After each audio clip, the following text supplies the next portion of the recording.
అవని, పుడమి, కోకోలీలను వాడండి. మీ నేలను బంగారంగా మార్చుకోండి. నాణ్యమైన అధిక దిగుబడులు సాధించండి. ప్రతిభ బయోటెక్, రైతుల పాలిట ఆత్మబంధువు.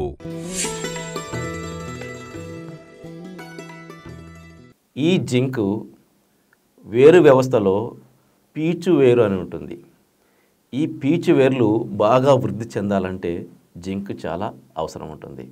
తల్లి వేరుకు చుట్టుపక్కల వచ్చే ఆ పీచు వేర్లు ఎంత ఎక్కువగా వస్తే మొక్క అంత ఆరోగ్యంగా పెరుగుతుంది. కాబట్టి ఈ పీచు వేరు బాగా వృద్ధి చెందాలంటే జింక్ కావాలి.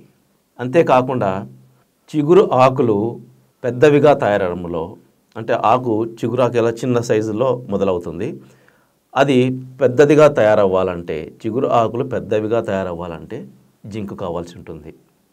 మొక్కలో ఎన్నో రకాల ఎంజైములు ఉత్పత్తి కావాలి అంటే ఆ ఎంజైములు మొక్కలో ఏర్పడాలి అంటే జింక్ అవసరం ఉంది. అంతేకాకుండా మొక్క పెరుగుదల నియంత్రకారిణి అయినటువంటి, అంటే నియంత్రణకారిణి అంటే ఏంటంటే మొక్క సహజంగా ఎంత పెరగాలో అంతే పెరగనిచ్చేటువంటి దానినే నియంత్రణకారిణి అంటారన్నమాట. ఈ మొక్క పెరుగుదలలో ప్రముఖ పాత్ర వహించే నియంత్రణకారిణి అయినటువంటి ఇండోల్ అసిటిక్ యాసిడ్ అనేది ఉత్పత్తి కావడంలో ఈ జింక్ పాత్ర ఉంది. మొక్కలో ఈ ఇండోల్ అసిటిక్ యాసిడ్ అనేది ఏర్పడితే సహజంగా ఆ మొక్క ఎంత పెరగాలో అంతే పెరుగుతుంది. ఎప్పుడైతే ఈ ఇండోల్ అసిటిక్ యాసిడ్ లోపించిందో మొక్కలో అవసరానికి మించైనా పెరుగుతుంది, లేదా అసలు పెరుగుదలైనా రాకుండా పోతుంది. ఈ రెండు రకాలు జరుగుతుంది ఇండోల్ అసిటిక్ యాసిడ్ లోపం వల్ల. కానీ మొక్కలో ఈ ఇండోల్ అసిటిక్ యాసిడ్ ఏర్పడాలి అంటే జింక్ చాలా అవసరం ఉంటుంది. కాబట్టి ఈ జింక్ లోపము రాకుండా మనం చూసుకోవాల్సి ఉంటుంది. ముఖ్యంగా ఈ జింక్ అనేది కొన్ని పంటలలో ఎక్కువగా అవసరం ఉంటుంది. ద్రాక్ష, నిమ్మ, దానిమ్మ, వరి, పత్తి ఇలాంటి ఈ పంటలలో కొద్దిగా జింక్ ఎక్కువ అవసరం ఉంటుంది. మిగతా పంటలతో పోల్చుకున్నప్పుడు ఈ పంటలలో జింక్ యొక్క అవసరం ఎక్కువగా ఉంటుందన్నమాట. కాబట్టి ఈ జింకును ఎటువంటి పరిస్థితుల్లో మనము లోపం రాకుండా ఉండాలంటే మనము ముందుగానే మొదటి కోటాలోనే, ఎరువులు వేసే మొదటి దఫాలోనే మనము ఈ జింక్ని మనం భూమిలో ప్రవేశపెట్టవలసి ఉంటుంది.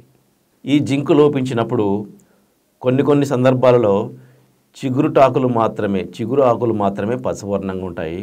కొన్ని సందర్భాలలో చిగురాకులు పసువర్ణంగా మారుతాయి, ముదురు ఆకులు కూడా పసువర్ణంలోకి మారిపోతాయి. అక్కడక్కడ ఆకు మధ్యలో ఎండినట్లు, చుక్కలుగా ఎండినట్లు కూడా వస్తుంది. అంతేకాకుండా ఈ నెల మధ్య ఆకు భాగము పసువర్ణంలోకి మారుతుంది. ఆకులు రెమ్మల ఎదుగుదల తగ్గిపోతుంది. రెమ్మకు మధ్య అంతరం కూడా బాగా తగ్గిపోతుంది అన్నమాట.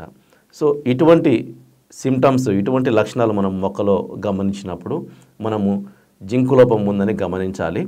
మనము భూమిలో వేయడము మర్చిపోయిన ఎడల లేదా నిర్లక్ష్యం చేసి ఉంటే ఇటువంటి లక్షణాలు మనకు మొక్కలో కనిపించినప్పుడు వెంబడే మనము జింక్ని మనం స్ప్రే చేయాల్సి ఉంటుంది. పైరు పైన జింక్ 33% దొరుకుతుంది. జింక్ 12% EDTA కూడా మీకు అందుబాటులో ఉంటుంది. దీనిని మనము పైన స్ప్రే చేయడం వలన జింక్ లోపాన్ని నివారించుకోవచ్చు.